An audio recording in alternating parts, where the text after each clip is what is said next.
maneno ya kuisakama timu au kuwasakama wachezaji. Kila mchezaji amejitolea, na kama kulikuwa na pungufu basi ya kufanya makusudi imetokezea tu. Kwa hiyo tuwe kitu kimoja, tuache kulaumiana na tuendelee kujenga timu yetu ili tuweze tukafika. Nataka tulivyozoea kutolewa robo finali, basi labda tuzoee kutolewa, ingawa tunataka tuchukue kombe, lakini basi tupande hatua moja, tuwe ni regular wa nusu finali kwa miaka 2-3, alafu ile nayo ina heshima. Wale ambao wanatubezea kwamba hawa wanaishia kwa robo finali, basi wajaribu na wao kuingia robo finali. Robo finali nilivyozungumza siku za nyuma ni timu 8 bora kwenye bara la Afrika. Kwa hiyo sisi tumeshaweka alama kwamba sisi nenda rudi, sisi tumo kwenye hizo 8 bora.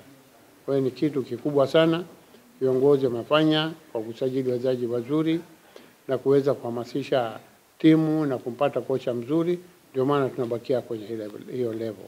Kwa hiyo anaweza kuwa mtu mwingine ambaye labda hampendi mwenyekiti, lakini kusipompenda haiwezi ikamvunja nguvu ya kuweza kufanya vizuri.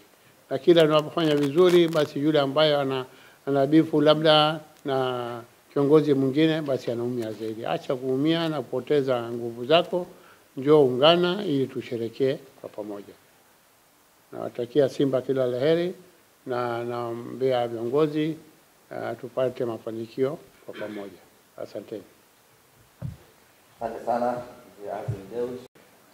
Bwana Yesu asifiwe. Ndugu zangu waandishi wa Tanzania wote kwa ujumla, kama alivyotangulia msemaji wetu kututambulisha, sisi ni sehemu ya viongozi waliowahi kuwa ndani ya madaraka ya klabu ya Simba katika siku za nyuma. Lakini tuko hapa kwa muda huu kuungana na uongozi uliopo madarakani hivi sasa chini ya mwenyekiti wetu Bwana Murtaza Ali Mangungu. Tunaungana na wanasimba wote katika kuelekea mchezo wetu wa siku ya Jumatano dhidi ya Al Masry.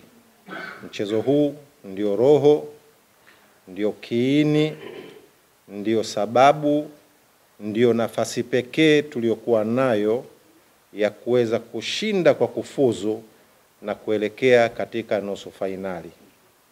Klabu yetu mfululizo mara 7 imefika katika hatua hii ya robo finali kama alivyozungumza Mr. Azim, lakini pia hii itakuwa tunakwenda mara ya 8 kwa sababu ya kwake yeye alifika finali alipokuwa katika uongozi wake katika mashindano haya tukacheza hapa, lakini Mungu hakujalia siku ile hatukuweza kuchukua ubingwa, lakini tuliingia finali chini ya kwake Mr. Azim Deuji.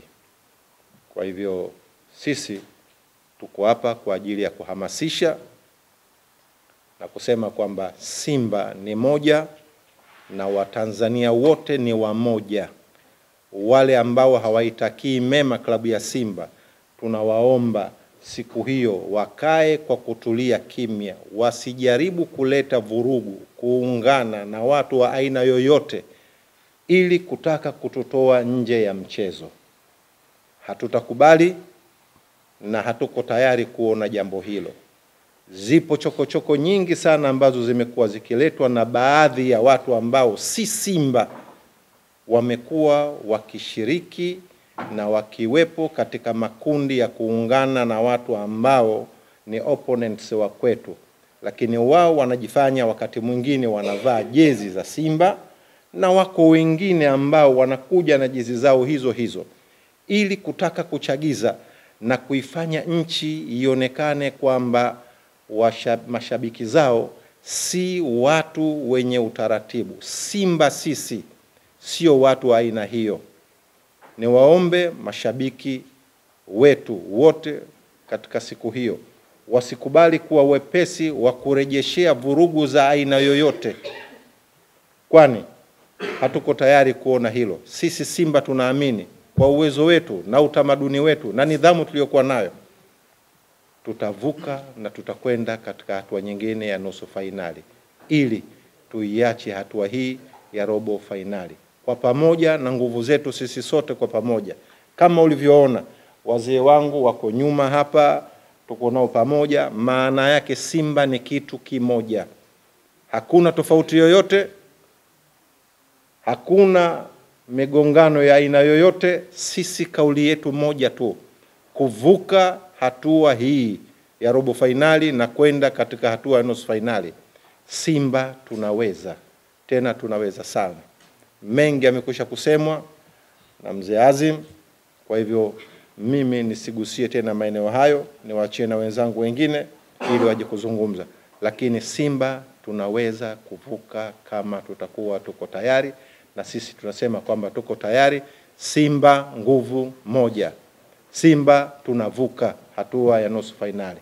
Asanteni sana waandishi.